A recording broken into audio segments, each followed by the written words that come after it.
Welcome, everyone. This is a really exceptional thing that you're about to see. An exceptional story of one of our fantastic alumni who has succeeded in an incredibly challenging world of opera. A world that actually, when I was a young vocalist, I chose not to go into, partially because I didn't think I could make it, to be entirely honest. He has. Jason Duika has performed across the country in over 20 productions, ranging across from New York to California and well beyond.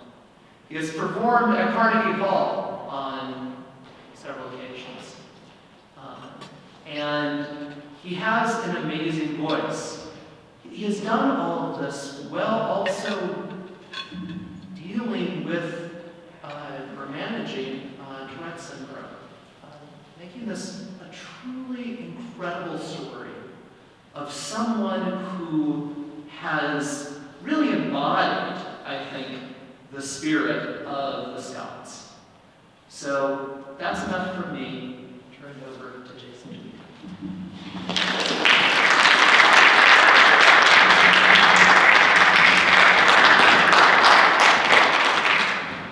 Thank you, Ben. I often feel like I'm missing out, like I'm trying to keep doing something truly and spectacularly difficult in a world that doesn't understand it, confuses it with other things that really aren't similar, or trivialize it entirely, all while trying to remain at the very top of my craft and stay relevant. The last one is a doozy. The choices we face today, the options on Netflix alone are dizzy. I oftentimes give up when trying to find something to watch, but options for people to see a show or go to theater are overwhelming. The famous Tito Capobianco, arguably the most famous stage director in the history of opera, whom I had the honor to work with for 5 years during graduate school and postgraduate schools, used to say, "We are in competition with musical theater, with Cirque du Soleil, but we have something they will never have. The sheer power and beauty of the trained classical voice." And that is true. But what is that? Everyone has their own opinion. But what is it really? Simply put, it's the top level of vocal ability one can achieve in music. There is nothing vocally as difficult or as challenging, and indeed it is one of the hardest things to do in the world as opera. But I'm getting ahead of myself. Why is it so hard vocally? Firstly, we don't use microphones. No, truly professional opera singers in operatic performances don't use them. The only time I've used one was in a very large space that was not a theater, such as a mega church in which acoustics are questionable, or when I'm singing the national anthem outside for sporting events, for teams such as the Toledo Mudhens. As a vocal athlete, which is a broad spectrum, I normally don't use mics. As we say, our sound man is in our throat. Our technique, which we labor for decades to perfect, is what we rely on and is our own bodies. Here's an example of some classically trained elite vocal athletes that I admire that are well known today, not just opera singers. Celine Dion, Ludovic Tessier, Barbara Streisand. It's honestly hard to name a bunch because there really aren't that many. I included Miss Dion and Streisand because they sing with their whole bodies like an opera singer does, and both are classically trained. When asked why, the answer was simple. The bel canto, or beautiful singing classical technique of training the voice in the Italian style, has been around for hundreds of years, and was the first technique developed for opera singers. And it allows a singer, even if they don't sing opera, to sing well past their prime and still sound very good if they also take care of their instrument. But these fine ladies do use microphones. That's why I mentioned Ludovic Tessier, a very well-known Verdi baritone baritone that I admire today, who sings mostly in Europe. It's understandable why the aforementioned ladies of song do use microphones, because their arenas in which they sing are designed for rock concerts and or sporting events. But if you were to hear them without mics, it may surprise you. It probably wouldn't be as impressive without them as with them. The only voices that labor for their whole lives to sound their best live without any help from technology as solo singers are opera singers. Part of it is that the work we do on our throats and vocal folds and bodies negates the use of them. And actually, having sung with mics inside a space where I didn't need it, it totally detracted from the sound I already produced naturally, as Verdi and nature intended. Another reason why opera is the hardest is if you're not feeling well, have swollen anything, ate the wrong thing, or are just generally tired, there's absolutely no way to hide it. You go on with what you've got. Technique or not, we are not automatons. Other singers with a sound guy and a mic can use all kinds of tricks. To an opera singer, we either have it, can use technique to get through it, or we have to tell the company to call in the cover, which is a whole different can of worms. A cover is like an understudy, but way harder, because they have to be able to go on in front of a live audience, whether they're feeling badly or not, have learned the blocking, that's the staging, or know the music or not, and do as well as the principal so they can get rehired. Having been a cover, numbers of times in big productions covering big names, I can tell you it is one of the most stressful situations you can have professionally in this business. Sometimes the company will call you in the same day as the performance. Let that sink in for a moment. Opera houses, though physically quite large in this country, are not as big as arenas. However, the demands are considerably greater, arguably. A mic allows us to come off the voice, sing in falsetto or head voice, not support the instrument, and, sorry, I lost my place. And the piano, even parts of orchestras that accompany them, can play softer, louder, according to the needs and the demands of the song. For a Verdi baritone, such as myself, to come off the voice for any great period of time, say 5 to 15 minutes or more during, say, the singing of the title role in Verdi's Macbeth, would potentially damage my vocal folds long after the performance. Moreover, operatically speaking, the composer, though long dead, decides what tempi and piani forti are to be used long ago, and most singers, coaches, and conductors, with some limited leeway, stick to those, i.e. in the tradition of the piece, whether it be Handel's Messiah or Verdi's Rigoletto. It took me a long time to figure out that opera's majesty, its staying power, is in its lack of changing over time. We try and perform Verdi the same way as today as when he first wrote it. The singular ability to stand on a stage such as Carnegie Hall, which is nearly 3,000 seats, in the big Isaac Stern Auditorium, or the Metropolitan Opera's 4,500 seats, and sing through, over is a misnomer, an 80, 100 plus person orchestra to the back of those halls with no help whatsoever is why opera is truly special, and what Maestro Capobianco was talking about all those years ago to me. Now that some of that is explained, I will go back before my career and talk about the great struggle of my life. But first, a little bit of information on neurodivergence, or so it has come to be called. Being neurodivergent means you have either been diagnosed with a tic disorder, Tourette syndrome, ADHD, OCD, or autism. However, I should say that they are still adding names to this list, and it may never be finished. My great struggle was with myself. You see, at age 5 and a half, I was diagnosed with Tourette syndrome, but not just any variation. A Herculean, drop over dead from exhaustion, great-grandmother of a variation. Now I look back, because so much of my life was shaped, guided, and even gifted by the unintended course charted by living a life so inundated with TS. as it is sometimes referred to.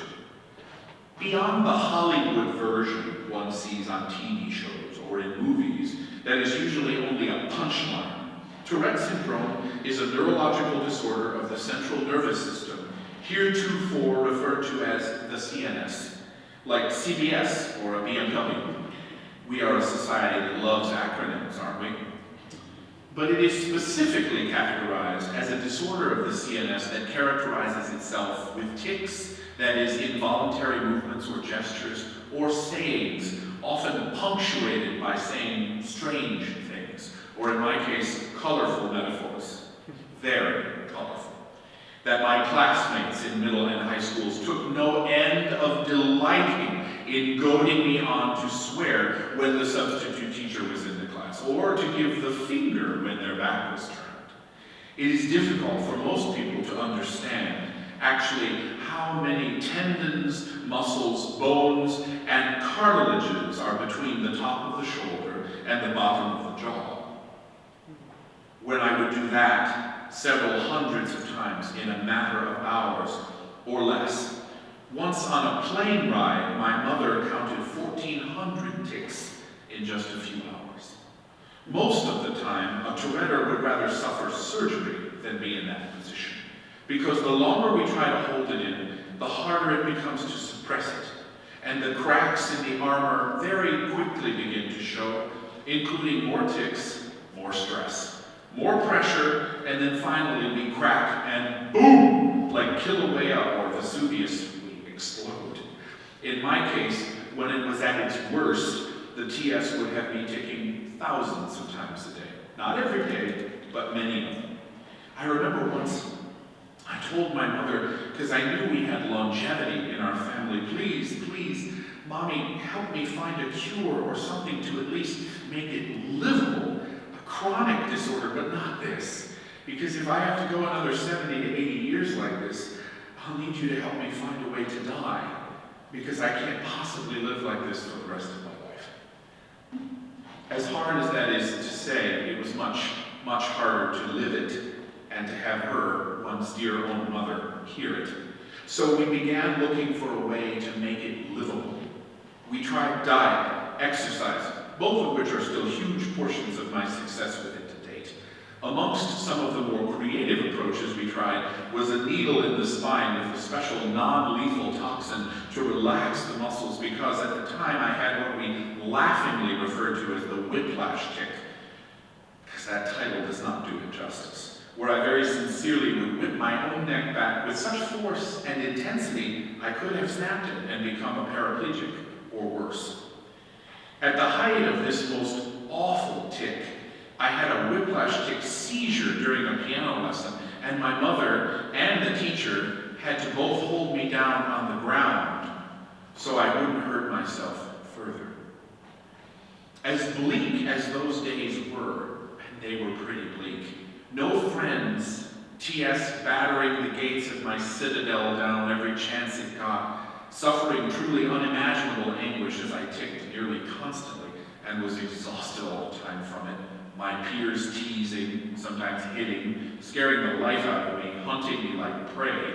The school superintendent even got involved and got me someone to walk me to and from class so I felt safer. I still had intelligence and burgeoning inspiration. Even though I was mired in the TS muck, like everything else in my life, I nurtured the hope that one day I would be TS-free and could lead some semblance of a normal life, whatever normal is, and live my dream, which then in middle school ranged from a volcanologist or a tornado chaser to an architect or a marine biologist. You see, professional opera singer didn't even make the cut.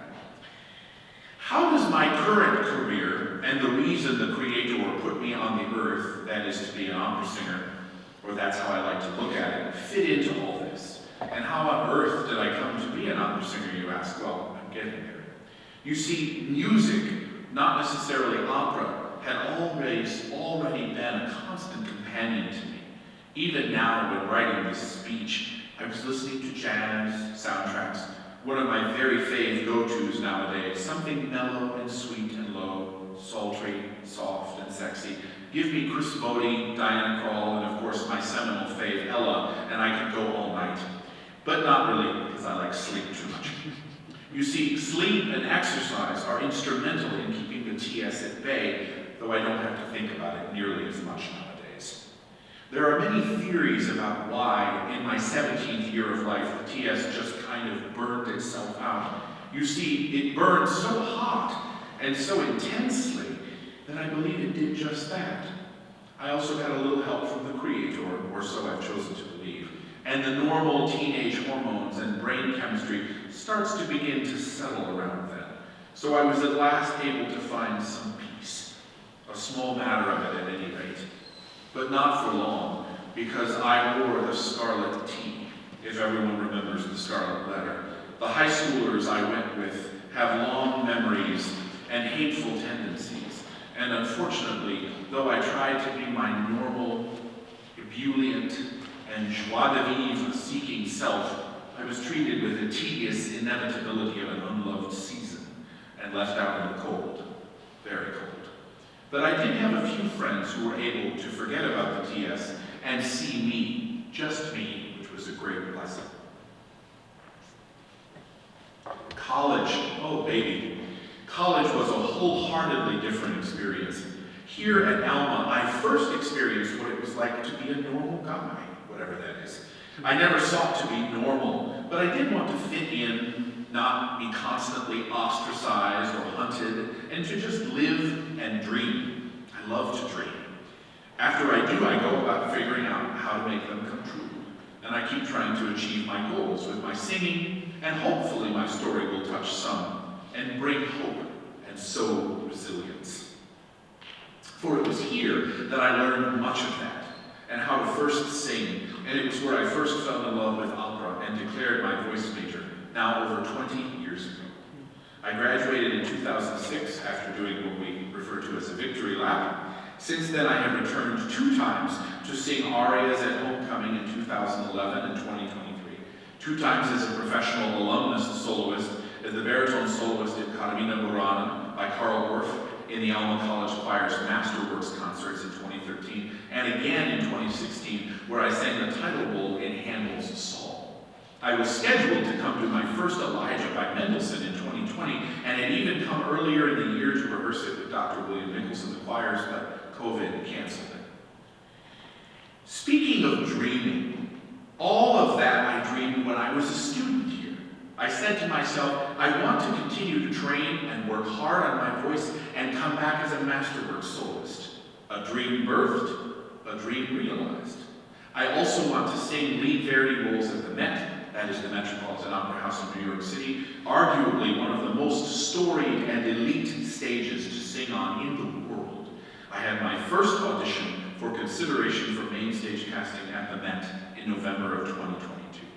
But that casting director left, and my management currently has me queuing for the next audition there later this year. I had my first professional contract with Utah Festival Opera as a young artist when I was 29 in 2012, and since then I've been singing as a professional opera singer all over the country.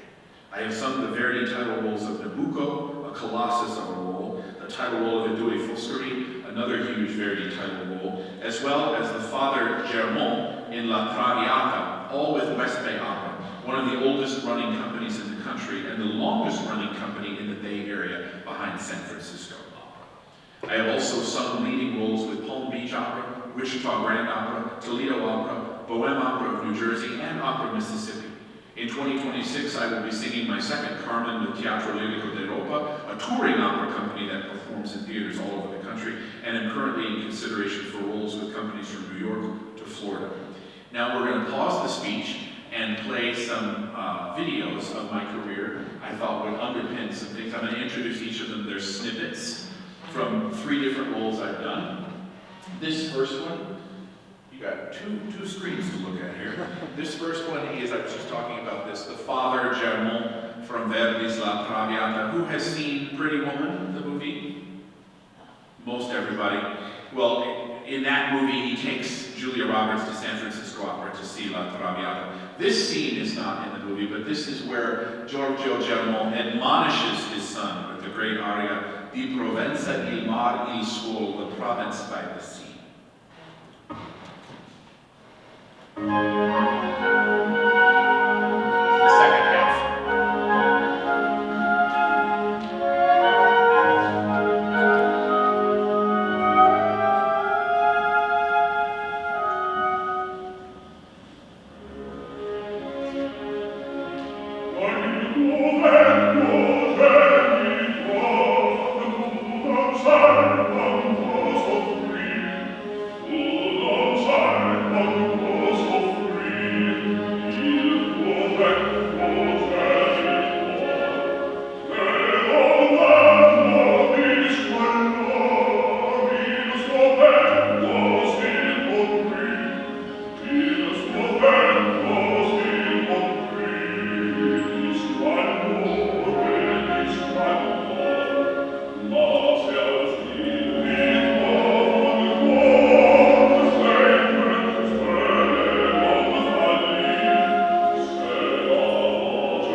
Bellini, Verdi, those Rossini, those types. You would have cavatina and cabaletta, the split parts of the whole scena. Cavatina expresses one particular emotion, and the cabaletta, usually faster, expresses a different one. This is Enrico's cabaletta, La Pietà in suo favore. He's out hunting with his guys, and he gets the news that Lucia is messing around with Edgardo, of his absolutely mortal enemies, and he is not happy. Sangue,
Verdi's Nabucco. Nabucco is a complex role, complex opera. It has to do with many things, including redemption. This is in Act 4, the second half of Nabucco's Scena, again, Cavatina Cabaletta. He sings Dil mio, so I'm having to translate it in my head. He has, in the first half, he has given himself to God. He's given away his ego, and now he says that my crown will shine brighter than the sun. And it's a glorious piece. Nabucco is, in particular, one of the hardest roles in the business for the Verdi baritone because of its length and its heft. And for when he wrote it, it's just a colossus of a sing. So this scene alone is 12 minutes, so I'm just going to give you the last few. My crown will shine brighter than the sun.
Since moving to Toledo, Ohio, over 2.5 years ago, I have had over 30 auditions. You have to cast a very wide net, for the most common type of answer you'll hear in the business is no. It doesn't matter how good you are or how solid your technique is. A huge part of what we do as vocal athletes is technique and the continuous perfecting of it. You're still going to hear no much more often than yes. But still dream. Dream often, dream aloud, dream expensive. Be unafraid. I have dreamed about every role, every opportunity. See what I did there? I've ever had. That dreaming, combined with audacity, some nerve, some pluck, some good old-fashioned cojones enabled me to start living my dream. May I offer the students in the room some unsolicited advice. Nudge yourself to take more risks. You will never know what is around the corner unless you take a peek. The time to take risks is now. Many of us have this in common. We want to be able to earn a living doing what we love. Whatever your aspirations, you want an invitation to the dance. Life is a long song, and it is to be lived with all the wonder, amazement, trials, and tribulations that make it so glorious. Have the nerve to go into unexplored territory. While you wait, teach. No, I mean it. You can learn more, even as a substitute teacher, taking on different disciplines about humanity and humility from teaching. Though they themselves are also great teachers. I have been teaching voice privately for 14 years, and some of my students sing professionally. It is so satisfying. Though it was not to be my lifelong ambition, the lives I touched and who touched me were priceless. The 6 years I spent teaching high school while I built up my opera career were some of the hardest, but also some of the most wonderful. Be brave enough to live life creatively. The creative is the place where no one else but you can go. That is your signature. That is the applied physics of the energy only you emit. It is what makes you unique and allows you to seek the unknown. Leave your comfort zone and go into the wilderness of your intuition. Find and pursue your passion. That is hopefully why you are here at Alma College. But equally so, don't be in a rush to declare your major. I didn't until my junior year. Only you can know what your passion is, and only you can know when it's the right time to sit down and say, yup, that's what I want to do with the rest of my life. Speaking of which, Google has become a great resource. But while you can Google for an answer on homework, which makes writing college papers easier, some might say, and you can Google for a mate, you cannot Google to find what is in your heart. It may seem that you are invincible and you have all the time in the world, but your time is limited. Don't even think of wasting it by living someone else's life. Don't be trapped by dogma, allowing other people's thinking to help resolve the way you live. Bring out your inner voice and let it be heard. Take the initiative and get in the game. Have you ever heard that only dead fish go with the flow? Take action. All the stories you have ever heard and connected with, and all the leaders you've admired, and all that you've accomplished to date are a result of taking action. You not only have a voice, but you also have a choice. This is your life, and it is the only dance there is. Equally so, please do not be afraid to ask for help. Thankfully, I also had two wonderful parents who were here for me then, and are also here tonight, and never let me give up hope. And who also continue to drive me absolutely, unremittingly nuts. In the way only parents can. But you know, sometimes I need it. A firm reminder, a kick in my caboose. I'm thankful for it, and I know someday it'll be gone, and I'll miss it and them terribly. That help that I've been asking for all my life, some of the teachers who used to teach here have helped me up off the floor. A few in particular, Dr. William Nichols, who taught me a great deal when I was a student, and hired me back to sing some wonderful rep more than once, which helped me buff up my resume. Dr. Scott Messing, who tutored me privately 3 times a week so I would get through music theory, are just a few examples. Madame Julie Arnold also tutored me in French outside her normal hours so I would pass it because I had to travel and audition for graduate schools at the time. Also, I should mention Tony Patterson, former artist in residence here, and Victoria Walker, my voice teacher here, for their help and encouragement. These are just to name a few. But a great teacher, especially at that time in one's journey, is truly a great blessing. Returning to my struggle with Tourette syndrome and putting it in a context that will help you students as you leave today and go out in the world is challenges will be everywhere. As you heard, I've had a few. The TS would have been an easy reason to allow my life to become miserable, and it certainly did try. But perspective, great parents, and and burgeoning inspiration reminded me I had a voice to explain every day, sometimes every hour, why I was doing hundreds of ticks, and even though I was shunned and ostracized and certainly felt exhausted most of the time, I kept on trying. Before Alma, a lot of my teachers and then professors had to help me to continue to try. At the time, I did not know whether or not I would always be in the throes of such difficult circumstances. But as I stated previously, I did overcome it. The questions of would I lead a normal life, would I go to college, others were quickly answered by the passing of time and the work that ensued, and the relationships that built, that gave me strength. And I use that strength to this day. When I'm out in the world on a contract and forget all the warmth and love and support I've known, fear was a companion then, and sometimes it still is, but I tell you this, fear is the mind killer. It can make you afraid of success. That is why you will need advice along the way. No man or woman is an island. Ask your parents often, how am I doing? Keep in touch with great friends and work at keeping them good friends. Be accountable, not just to yourself, but to others. Be as persistent as you can be and do not give up. Nothing is really over until you stop trying. We, all of us, have to pay our dues, and most of us earn our happiness. Don't be afraid of looking foolish once in a while. I have news for you. You're going to be. I remember when I was fresh out of high school here at Alma and had still so much to learn. I had a voice, but not any technical control yet. And my musicianship, well, what musicianship? It's the place where I learned to respect music, to read music, and I first began to understand what to do with what's on the page. This is a lifelong aspect of being a professional opera singer also, but really any professional musician. I remember later, in either my junior or senior year, I think, when I was working on a solo with the choir and preparing for one of our numerous concerts we did over the year, how nervous I was. Now, I look back and think how quaint that nervousness was as I step out on stages across the country and audition for companies like Chicago Lyric and the Met, Opera Tampa. Recently, when I was in California, I was singing the father in Verdi's famous La Traviata, which you just saw, the first clip. And before I stepped out on stage with full orchestra and a packed house, I recalled learning the aria, Di Provenza e Mario Scuolo, here at Alma and singing the aria in a jury.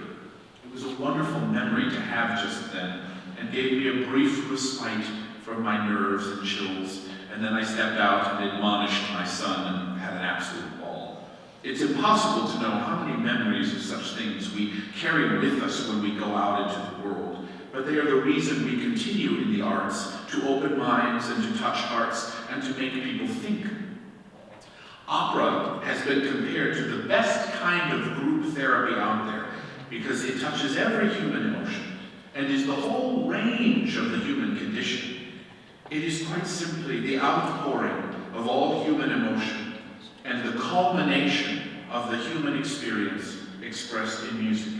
With the voice and orchestra, its size, great range, opera has been too much of a punchline, though, and for all the admonishment about it, or elitism, Hollywood surely knows how to use arias and scenas from all over during their movies and TV shows. For something so misunderstood, it has an ancient foothold in the greater minds of pop culture. Perhaps that is why the universe led me from struggling so with T.S. to ambassador for an ancient and sometimes alien to people art form. That is at once as beguiling as it is thrilling. I oft liken my being a Verdi baritone to being a Jedi, if there are any Star Wars fans in the house, because as loved as they were also misunderstood and oft judged. Plus, truthfully, like many other musicians and the Jedi, the life of a professional opera singer can be a solitary. In closing, I'd like to offer just a few thoughts. A lot of the operatic gifts I now employ to sing the way I do and share my gift with the world were born out of a tremendous struggle with T.S. And I often wonder why I had to suffer so much and for so long. And now I think at last I understand. I realize that T.S. like any great teacher, had to get me to understand that my struggle can benefit others. And isn't that why we are all here? To help each other? I like to think so. If my light helps others shine, then that's the best use of it. I've never been one of those who thinks my light is in competition with others. As Marianne Williamson said, when we are liberated from our own fears, it automatically liberates others. If my light and my knowledge can help soothe, heal, uncover, unravel, or help anyone else, then it might at last be my duty to share, and as hard as it is at times, to remember the struggle, the end, and my success is all the more sweeter to me now, knowing what I had to endure for a while. Lastly, to share a quote, and one of my very favorites, which I think says, "While it's tempting to play it safe, go for it. Reach for the heavens, and with outstretched fingers, touch the face of God." By Tennyson, we are not now that strength that in old days moved earth and heaven. That which we are, one equal temper of heroic hearts, made weak by time and fate, but strong in will, to strive, to seek, to find, and not to yield. Thank you so much, and all the best in the future.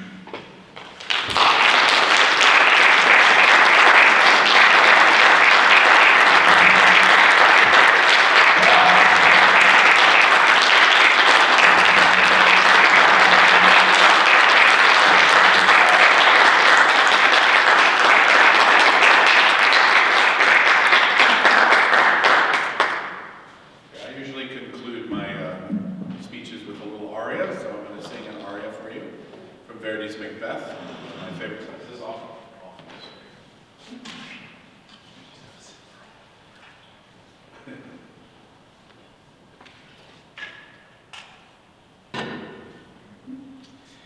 So this is from the end of Verdi's Macbeth. The aria is Pietà, rispetto, amore, honor, respect, love.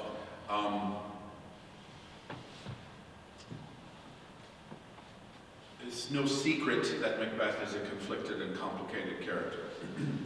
At this point, at the end of the opera, he is essentially reliving these things because he knows he will never have them again.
Come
So